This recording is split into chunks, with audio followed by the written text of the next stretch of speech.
জনগণের ভোট ছাড়াই নির্বাচন এবং রাষ্ট্রদ্রোহের মামলায় সাবেক প্রধান নির্বাচন কমিশনার কাজী হাবিবুল আউয়ালের ৩ দিনের রিমান্ড মঞ্জুর করেছে আদালত।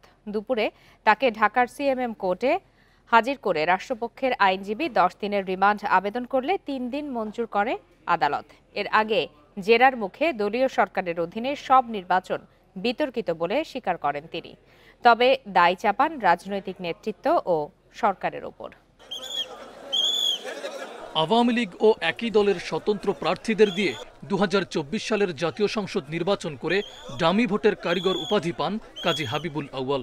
সাবেক এই সিইসিকে বুধবার রাজধানীর মগবাজার থেকে গ্রেপ্তার করে পুলিশ।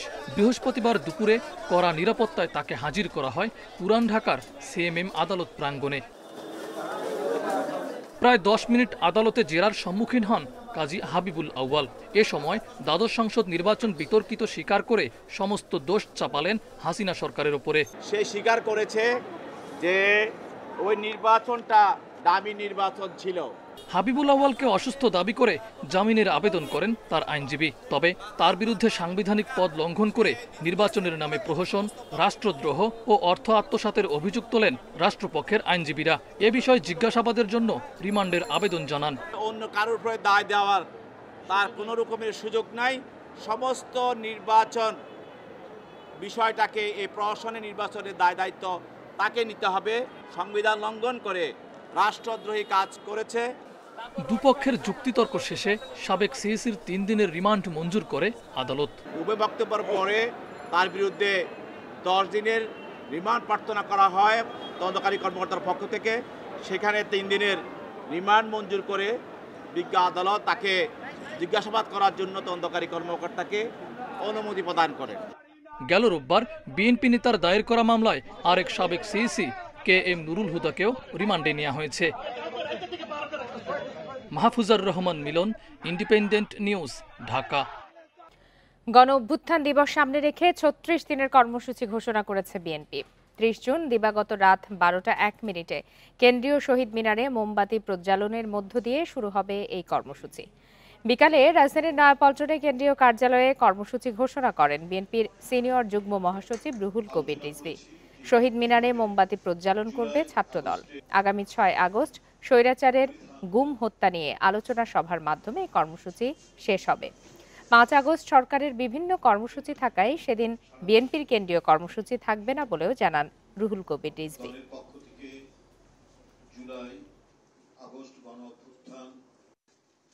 সব রাজনৈতিক দলের অংশগ্রহণে গণ অভ্যুত্থান ২০২৪ জাতীয় ঐক্য ও গণতান্ত্রিক অভিযাত্রা শীর্ষক আলোচনা সভা ও শহীদ পরিবারের সম্মানে অনুষ্ঠানটি অনুষ্ঠিত হবে। স্থান হচ্ছে বাংলাদেশ চীন মৈত্রী সম্মেলন কেন্দ্র। বিএনপির তরফ থেকে যে সেদিন সরকার যে একটু প্রোগ্রাম নিয়েছে, ওই কারণে আমরা ওই দিনটা ছেড়ে দিয়ে আমরা ৬ তারিখে ওই প্রোগ্রামটা করব। সাংবাদিকদের বিরুদ্ধে মামলা হলে আইন মন্ত্রণালয়ের কিছু করার নেই বলে সাফ জানালেন উপদেষ্টা আসিফ নজরুল। বলেন, আইন মন্ত্রণালয় থেকে কোনো সাংবাদিকদের জামিন দেয়া বা না দেয়ার ব্যাপারে কোনো নির্দেশনা নেই। রাজধানীর সিডাপ মিলনায়তনে গণমাধ্যমের স্বাধীনতা নিয়ে এক সংলাপে এসব কথা বলেন তিনি। প্রেস সচিব বলেন, অনেক উন্নত দেশের তুলনায় বাংলাদেশের গণমাধ্যম অনেক স্বাধীন। রাজধানীর সিডাপ মিলনায়তনে বৃহস্পতিবার সকালে গণমাধ্যমের স্বাধীনতা, সাংবাদিকদের সুরক্ষা ও আইনি কাঠামো বিশ্লেষণ নিয়ে এই সংলাপের আয়োজন করে সেন্টার ফর গভর্নেন্স স্টাডিজ। এতে অংশ নেন সাংবাদিক, রাজনীতিবিদ ও সুশীল সমাজের অনেকেই। তারা অভিযোগ করেন, গণতন্ত্র ও নির্বাচন ব্যবস্থা ধ্বংসে ভূমিকা রেখেছে গণমাধ্যম। স্বাধীন সাংবাদিকতা নিশ্চিতে আইনি পরিবর্তন, মালিকপক্ষের চাপ ও সেলফ সেন্সরশিপ থেকে বেরিয়ে আসতে হবে। কে দোষর কে দোষর নয়, এটি আদালত নির্ধারণ করবে। যদি আপনি এখন রাজনৈতিক উদ্দেশ্যে যদি এই ট্যাগ লাগানো হয়, তার ভবিষ্যৎ কি হবে? এবং এটা ভয়ের সংস্কৃতি কাজ করবে। সত্যিকার অর্থে এগুলোর খুব সংস্কারের সম্ভাবনা দেখি না, কোনো একটা বিপ্লব ছাড়া। প্রেস ফ্রিডম নিয়ে আলোচনা আনতে চাই বা সঠিকভাবে করতে চাই, তাহলে আমাদের যে আর্টিকেল 39 এ যে ইনসাইটমেন্ট আর ইনডিসেন্সি দুটো সাব ক্লজ আছে, এই দুটো সাব ক্লজে আসলে হয়তো বদল আনাটা অত্যন্ত গুরুত্বপূর্ণ। সংলাপে উঠে আসে ৫ আগস্ট পরবর্তী সাংবাদিকদের নামে হত্যা মামলার বিষয়। কেউ মামলা করলে আইন মন্ত্রণালয়ের কিছু করার নেই বলে জানান উপদেষ্টা। বলেন, ডিজিটাল আইনের বেশিরভাগ মামলাই প্রত্যাহার করা হয়েছে। সাংবাদিকতা করার জন্য মামলাটা হয় না, তাদের বিরুদ্ধে ইনসাইটমেন্ট টু ক্রাইম বা এই অ্যারেঞ্জমেন্টের জন্য মামলাটা হয়েছে। এখানে আপনারা অবশ্যই প্রশ্ন তুলতে পারেন যে ওনারা জামিন পাওয়ার অধিকার আছে কিনা, অবশ্যই এই ব্যাপারে আপনার প্রশ্ন তোলা যায়। কিন্তু মামলার ব্যাপারে আমাদের কিছু করার নেই। মামলা করেছে সাধারণ মানুষ, সমস্ত শ্রেণীর মানুষের বিরুদ্ধে মিথ্যা মামলা হয়েছে। সেই তুলনায় সাংবাদিকদের বিরুদ্ধে মামলা করেছে সেটা পার্সপেক্টিভ থেকে খুব অস্বাভাবিক না, অনাকাঙ্ক্ষিত কিন্তু অস্বাভাবিক না। শেখ হাসিনার শাসনামলে গণমাধ্যমের প্রতি সাধারণ মানুষের বিশ্বাসহীনতা জন্মায় উল্লেখ করে প্রেস সচিব জানান, গত 10 মাসে সরকার স্বাধীন সাংবাদিকতা নিশ্চিতে চেষ্টা করেছে। কেউ যদি বলেন যে বাংলাদেশের স্বাধীনতা নাই, একদম ফালতু কথা। বাংলাদেশের জার্নালিজম এত ফ্রিডম আছে, আমি বলবো যে উন্নত বিশ্বেও এই ফ্রিডমটা নাই। এ সময় স্বাধীন সাংবাদিকতা নিশ্চিতে প্রচলিত সংস্কৃতি থেকে বেরিয়ে আসার প্রতি জোর দেন বক্তারা। Bon Ibne Kamal, independent news, Dhaka. Commission যৌক্তিক বিবেচনায় যে সময় পর্যন্ত ভোটার হওয়ার সুযোগ দেবে ততদিন পর্যন্ত জাতীয় নির্বাচনের ভোটার তালিকায় যুক্ত হওয়া যাবে। এই সংশোধনের প্রস্তাব রেখে ভোটার তালিকা আইন মন্ত্রণালয়ে পাঠিয়েছে কমিশন, জানিয়েছেন ইসি সচিব আক্তার আহমেদ।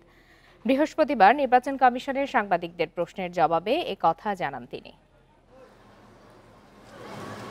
আগামী বছর ত্রয়োদশ জাতীয় সংসদ নির্বাচনের প্রস্তুতি নিয়ে জোর তৎপরতা নির্বাচন কমিশনে। তবে নির্বাচন আয়োজনে দল নিবন্ধন, ভোটার তালিকা চূড়ান্ত বা সীমানা পুনর্নির্ধারণ এখনো সম্পন্ন না হওয়ায় এ নিয়ে কৌতূহল রয়েছে অংশীজনসহ সবার মাঝে। বৃহস্পতিবার নির্বাচন কমিশন সচিবালয়ে এক বৈঠক শেষে সাংবাদিকদের প্রশ্নে ইসি সচিব জানান, দল নিবন্ধনে 147টি আবেদন জমা পড়েছে। প্রাথমিক পর্যালোচনা করা হয়েছে, অধিক সংখ্যক নতুন দল হওয়ায় প্রতীকের সংখ্যা বাড়ানোর কথা ভাবছে ইসি। তবে জামায়াতের দাঁড়িপাল্লার বিষয়টি মহামান্য আদালতে নিষ্পত্তি হয়েছে, এখন অপেক্ষা শুধু গেজেটের।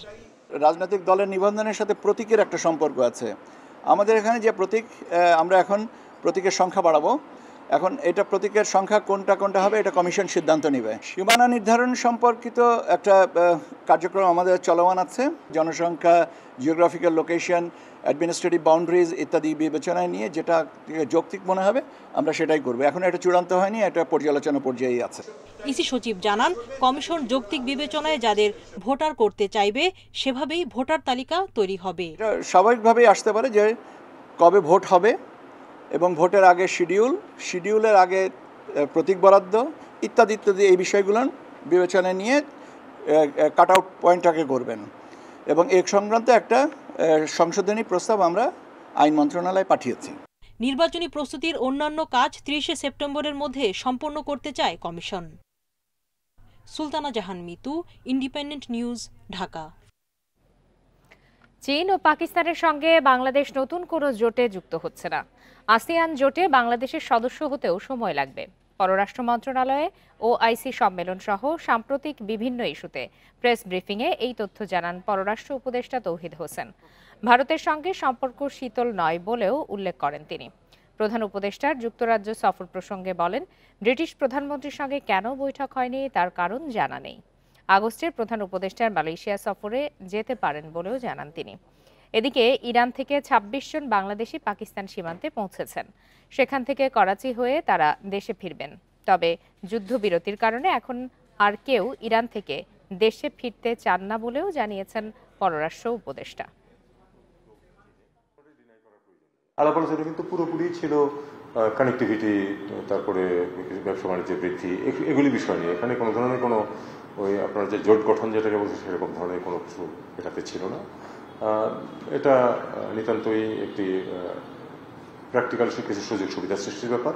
আমার মনে হয় না এটাকে এর চেয়ে বেশি আর কোনো গুরুত্ব দেওয়া উচিত। এনসিপি নেত্রী ডাক্তার মাহমুদা মিতু প্রতারক চক্রের ফাঁদে পড়েছেন বলে জানিয়েছেন দুদকের মহাপরিচালক আক্তার হোসেন। বৃহস্পতিবার এক সংবাদ সম্মেলনে তিনি জানান, দুদকের বিরুদ্ধে এনসিপি নেতা হাসনাত আব্দুল্লাহর ঘুষ দাবির অভিযোগের বিষয়ে অনুসন্ধান শুরু হয়েছে। প্রকৃত ঘটনা উন্মোচিত হলে ভুল বুঝতে পারবেন হাসনাত আব্দুল্লাহ। স্বাধীন বাংলাদেশে দুদকের চা খাওয়ার বিল 1 লাখ টাকা। এনসিপি নেতা হাসনাত আব্দুল্লাহর এমন একটি অভিযোগ ঘুরপাক খাচ্ছে সামাজিক যোগাযোগ মাধ্যমে। সেখানে বলা হয়, দুর্নীতির অভিযোগ থেকে অব্যাহতির জন্য এনসিপি নেত্রী ডাক্তার মাহমুদা মিতুর কাছ থেকে মোবাইলে অর্থ দাবি করেন দুদকের ডিজি পরিচয় একজন। যে সবার কাছে তো সবসময় সবকিছু বলা যায় না, বুঝতে হয় অনেক কিছু। আপনি একটু ওদেরকে বলে একটু কমায় দেন না। এ বিষয়ে সংবাদ সম্মেলনে মহাপরিচালক জানান, এনসিপি নেত্রী প্রতারক চক্রের ফাঁদে পড়েছেন। অর্থ দাবির ঘটনায় 4টি জিডি করা হয়েছে। অনুসন্ধানে দুদকের কারো সংশ্লিষ্টতা মিললে কঠোর ব্যবস্থা নেওয়া হবে। আমার মনে হয় তিনি যখন প্রকৃত ঘটনা জানতে পারবেন কি ঘটেছে, তারপরে তিনি নিশ্চয়ই বুঝতে পারবেন যে তিনি ভুল করেছেন। এই প্রক্রিয়ার সাথে যদি দুদকের কোনো পর্যায়ে কোনো কর্মকর্তার কোনো ধরনের সংশ্লিষ্টতা পাওয়া যায়, তাদেরকেও আইন আমলে আনা হবে। এদিকে 29তম বিসিএসে ফল প্রকাশের 13 মাস পর নন ক্যাডারে সুপারিশপ্রাপ্ত 21 জনকে প্রভাব খাটিয়ে ক্যাডার হিসাবে বিভিন্ন দপ্তরে পদায়ন করা হয়, এমন অভিযোগ অনুসন্ধানে সিদ্ধান্ত নিয়েছে সংস্থাটি। নন ক্যাডারে যারা সুপারিশপ্রাপ্ত হয়েছেন তাদের মধ্য থেকে দুর্নীতি এবং ক্ষমতার অপব্যবহারের মাধ্যমে 21 জনকে ক্যাডার পদে নিয়োগ প্রদান করা হয়েছে। নিয়ম বহির্ভূতভাবে যখন হয়েছে তখন আপনাকে আমরা এই বিষয়ে অনুসন্ধানের সিদ্ধান্ত গ্রহণ করা হয়েছে। সুতরাং অনুসন্ধানে সব বিষয়গুলো উঠে আসবে।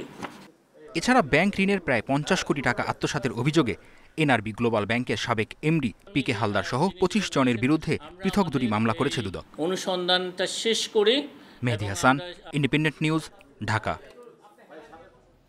42 দিন পর কর্মস্থলে যোগ দিলেন ঢাকা দক্ষিণ সিটি কর্পোরেশনের প্রশাসক মোহাম্মদ শাহজাহান মিয়া। বৃহস্পতিবার বেলা 1:30টার দিকে তিনি নগর ভবনে প্রবেশ করেন। বিএনপি নেতা ইশরাক হোসেনের সমর্থকদের আন্দোলনের মুখে 15 মে থেকে অচল অবস্থা চলছে ঢাকা দক্ষিণ সিটি কর্পোরেশনে। আজ সকাল থেকে ইশরাক সমর্থকরা নগর ভবনের সামনে অবস্থান নিলেও দুপুরের দিকে তারা চলে যান। কার্যালয়ে ঢুকে প্রশাসক জানান, 1.5 মাস ধরে নগরবাসী যেই দুর্ভোগে ছিল তা দ্রুত সময়ের মধ্যে সমাধান করা হবে। ডেঙ্গু ও জলাবদ্ধতা নিরসনে নানা পদক্ষেপ নেওয়ার কথা জানান শাহজাহান মিয়া। গত সময়ের মতো আর কোনো প্রতিকূলতা আসবে না বলে সার্বিক কাজে জনগণের সহযোগিতা প্রত্যাশা করেন ঢাকা দক্ষিণের প্রশাসক। সবচেয়ে বড় প্রায়োরিটি যে এই মুহূর্তে আমাদের বাজেট প্রণয়ন, সেটির জন্য আমরা সবাই দিনরাত পরিশ্রম করে কাজ করতেছি। তারপরে বড় আরেকটি প্রায়োরিটি হচ্ছে যে আপনার ডেঙ্গু মশার নিয়ন্ত্রণ, এটার জন্য আমরা দিনরাত পরিশ্রম করে কাজ করে যাচ্ছি। আর হচ্ছে বিশেষ করে পরিষ্কার পরিচ্ছন্নতা, জলাবদ্ধতা নিঃসরণ, এই কাজগুলো নিয়ে আসলে আমরা সামনে এগিয়ে যেতে চাই। এইচএসসি ও সমমানের পরীক্ষার প্রথম দিনে অনুপস্থিত ছিলেন 19,759 জন, আর বহিষ্কার হয়েছেন 43 জন। এবার মোট পরীক্ষার্থী 12,51,111। তীব্র যানজটের জন্য ভোগান্তিতে পড়তে হয় পরীক্ষার্থীদের। বৃহস্পতিবার সকালে কেন্দ্র পরিদর্শন শেষে শিক্ষা উপদেষ্টা জানান, সুষ্ঠুভাবে পরীক্ষা সম্পন্ন করতে সব ব্যবস্থা নেওয়া হয়েছে। বাংলা প্রথম পত্র পরীক্ষার মধ্য দিয়ে এবারের এইচএসসি পরীক্ষা শুরু হয়। এদিকে সড়কে তীব্র যানজটের জন্য ভোগান্তিতে পড়তে হয় পরীক্ষার্থীদের। অনেকেই নির্দিষ্ট সময়ে কেন্দ্রে প্রবেশ করতে পারেনি। এমনিতেও বাচ্চারা নার্ভাস হয়ে থাকে। তারপরে গাবতলী থেকে আসছি 7:30টার দিকে, এসে 9:30টায় পৌঁছেছি। নেমে গিয়ে হেঁটে আবার 14 নম্বর আসছি, এসে ওখান থেকে আরেকটা রিক্সা উঠলাম। উঠার পরে যখন আমি মেন রোডে আসছি তখনও জ্যাম। ভাবছি মনে হেঁটে যেতে হবে, এখন থেকে আর 10 মিনিট হাতে সময়। রাজধানীর ভাসানটেক সরকারি কলেজ কেন্দ্র পরিদর্শনে আসেন শিক্ষা উপদেষ্টা। এ সময় তিনি জানান, প্রশ্ন ফাঁস ঠেকাতে কঠোর ব্যবস্থা নেওয়া হয়েছে, সেই সঙ্গে গুজব ছড়ালে শাস্তির আওতায় আনা হবে।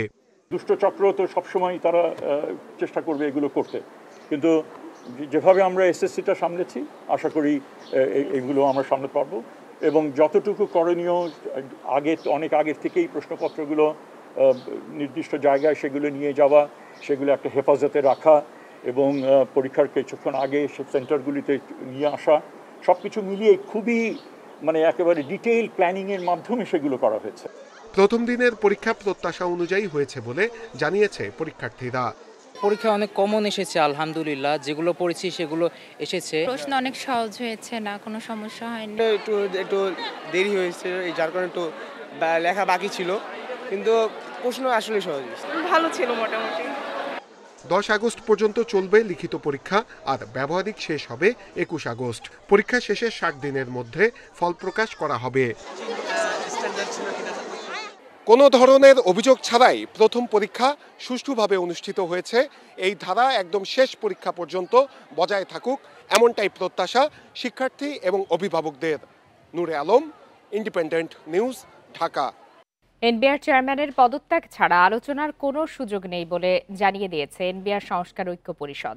দাবি পূরণ না হলে ২৮ জুন থেকে সারা দেশে ট্যাক্স, কাস্টমস ও ভ্যাট বিভাগের সব দপ্তরে লাগাতার শাটডাউন ঘোষণা দিয়েছেন তারা। পাশাপাশি সারা দেশের কর্মকর্তা কর্মচারীরা মার্চ টু এনবিআর কর্মসূচি পালন করবেন বলেও জানালো ঐক্য পরিষদ। পূর্ব ঘোষিত কর্মসূচি অনুযায়ী বিভিন্ন কর অঞ্চল থেকে এনবিআর এর প্রধান কার্যালয়ে আসতে থাকেন কর্মকর্তা কর্মচারীরা। দুপুর ১২টায় কর্মসূচি শুরুর আগেই রাজস্ব বোর্ডে অবস্থান নেয় যৌথ বাহিনী। বন্ধ করে দেওয়া হয় বোর্ডের প্রধান ফটক। ভেতরে প্রবেশ করতে না পেরে উত্তেজনা ছড়িয়ে পড়ে কর্মকর্তা কর্মচারীদের মধ্যে। এনবিআর সংস্কার ঐক্য পরিষদের ডাকে বিকেল ৫:৩০ পর্যন্ত চলে অবস্থান কর্মসূচি। এর আগে বিকেল ৪টায় হয় সংবাদ সম্মেলন। জানানো হয় ২৭ জুনের মধ্যে চেয়ারম্যান পদত্যাগ না করলে ২৮ জুন থেকে সারা দেশে কমপ্লিট শাটডাউন কর্মসূচি পালন করবেন তারা। মাননীয় প্রধান উপদেষ্টার সানুগ্রহ হস্তক্ষেপ ছাড়া এই অচল অবস্থা নিরসন হবে না। তাই এই অচল অবস্থা নিরসনে মাননীয় প্রধান উপদেষ্টার সানুগ্রহ হস্তক্ষেপ কামনা করছি। আমরা আবার বলতে চাই, আমরা আলোচনায় যেতে চাই। এনবিআর সংস্কার ঐক্য পরিষদকে আলোচনায় ডাকা হয়নি, তাদের কোনো প্রতিনিধিকে উক্ত আলোচনায় অংশগ্রহণ করার কোনো সুযোগ রাখা হয়নি। সেহেতু এই আলোচনায় এনবিআর সংস্কার ঐক্য পরিষদের অংশগ্রহণের বিষয়টি বরং অবান্তর। সংকট সমাধানে প্রধান উপদেষ্টার হস্তক্ষেপ চায় এনবিআর সংস্কার ঐক্য পরিষদ। একই ঘটনা, একই নোংরা নাটক পুনরায় মঞ্চস্থ হবে, ওনাকে যেতে হবে প্রথমে, তারপর আমরা আলোচনা করব। এবং বলেছি মাননীয় অর্থ উপদেষ্টা মহোদয়ের সাথে আমাদের কোনো বিরোধ নাই। উনি যদি আলোচনার জন্য আমাদেরকে প্রপারলি ডাকেন, আমরা একটা এনবিআর সংস্কার ঐক্য পরিষদ আলোচনা করে সিদ্ধান্ত নেবে। বিকেল ৫:৩০টায় কর্মসূচি শেষ হলে মোতায়েন করা হয় অতিরিক্ত সেনাবাহিনী। বিশেষ নিরাপত্তায় বের করা হয় ঊর্ধ্বতন কর্মকর্তাদের। তবে আন্দোলনকারীরা ভেতরে অবস্থান করলে তাদের বুঝিয়ে বের করেন সেনাবাহিনীর সদস্যরা। তৌহিদ রানা, ইন্ডিপেন্ডেন্ট নিউজ, ঢাকা। এদিকে সচিবালয়ে অর্থ উপদেষ্টার সঙ্গে এনবিআর-এর শীর্ষ কর্মকর্তাদের বৈঠক চলছে। তবে এই বৈঠকে এনবিআর সংস্কার ঐক্য পরিষদের কেউ অংশ নিচ্ছেন না। এ বিষয়ে আরো বিস্তারিত জানাতে এই মুহূর্তে সচিবালয় থেকে যোগ দিয়েছেন সহকর্মী হাসিফ মাহমুদ শাহ। হাসিফ মাহমুদ শাহ, সচিবালয় অর্থ উপদেষ্টার সঙ্গে এনবিআর-এর শীর্ষ কর্মকর্তাদের বৈঠক চলমান রয়েছে, সেখান থেকে সর্বশেষ কি তথ্য জানতে পারছেন? আর এখানে তো যারা আন্দোলনরত আছেন তারা কেউই অংশগ্রহণ করেননি। দেখেন, বিকেল ৫টার সময় এই বৈঠকটি শুরু হওয়ার কথা ছিল, কিন্তু বৈঠকটি শুরু হতে হতে আমরা ৬:৩০ নাগাদ এই বৈঠকটি আসলে ৬:৩০ কম বেশি সময় এই বৈঠকটি শুরু হয়। আর বিকেল বেলা যে এনবিআর এর যে কর্মকর্তারা ছিলেন, যে পরিচালক এবং হলো কমিশনার, তাদেরকে সেনাবাহিনীর নিরাপত্তায় তারা বের হয়ে আসেন এবং ওখান থেকে তাদের ১২ জনের একটি দল এই সচিবালয়ে আসছেন এবং সেখানে এর আগেই এনবিআর এর চেয়ারম্যান সচিবালয়ে অফিস করেন। উনি এনবিআর এ আসলে অনেক দিন ধরে যাচ্ছেন, আমরা যেটা শুনেছি। তার নেতৃত্বে আসলে এই ১৩ জনের একটি টিম অর্থ উপদেষ্টার সাথে ইতিমধ্যে বৈঠকে বসেছে। বৈঠক প্রায় ১ ঘন্টার বেশি সময় ধরে চলছে। গণমাধ্যম কর্মীরা অপেক্ষা করছে যে আসলে এখান থেকে কি সিদ্ধান্ত হয়। তার কিছুক্ষণ আগে আসলে আমরা এই বৈঠক শুরু হওয়ার কিছুক্ষণ আগে আমি ব্যক্তিগতভাবে এনবিআর চেয়ারম্যানের সাথে কথা বলেছি। আমরা জানতে চেয়েছিলাম যে এনবিআর ঐক্য পরিষদ তো দাবি করেছে তাদের সাথে কোনো বৈঠকের বিষয়টা মানে এখানে তারা আসছেন না, এবং যদি না আসছেন তাহলে এই সমস্যার সমাধান কিভাবে হবে। উনি আমাকে যেটি জানিয়েছেন, উনি বলেছেন যে দেখেন, যারা আসছেন তারা এনবিআর এর কর্মকর্তা, তাদের সাথে কিন্তু যারা আন্দোলন করছে তাদের একটি যোগাযোগ আছে।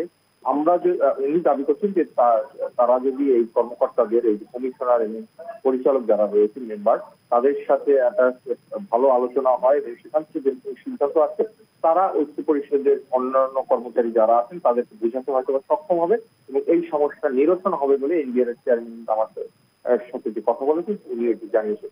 ইতিমধ্যে অর্থ উপদেষ্টার নেতৃত্বে এই বৈঠকটি চলছে। এখানে কিন্তু অর্থ সচিবও রয়েছেন এবং আমরা আশা করছি কিছুক্ষণের মধ্যে এই বৈঠকটি শেষ হলে আসলে কি আলোচনা হলো, কি সিদ্ধান্ত আসলো, এই সিদ্ধান্ত আসলে তারা আসলে গিয়ে ঐক্য পরিষদের যে কর্মকর্তার বা কর্মচারী রয়েছেন তাদের সাথে আলোচনা করে কিভাবে সমাধান করবে সেই বিষয়টা আসলে শুরু হবে বলে আমরা আশা করছি। এই ছিল আমার কাছে। জি, হাসিফ মাহমুদ শাহ, বৈঠক শেষ হলে আপনার মাধ্যমে আমরা নিশ্চয়ই সর্বশেষ তথ্য জানতে পারবো। ধন্যবাদ আপনাকে। আর এই ছিল আজকের সংবাদ সন্ধ্যায়। ইন্ডিপেন্ডেন্ট টেলিভিশনের সব খবরের আরো বিস্তারিত জানতে চোখ রাখুন ফেসবুক, ইউটিউব আর এক্সে। আমন্ত্রণ আমাদের পরের আয়োজন।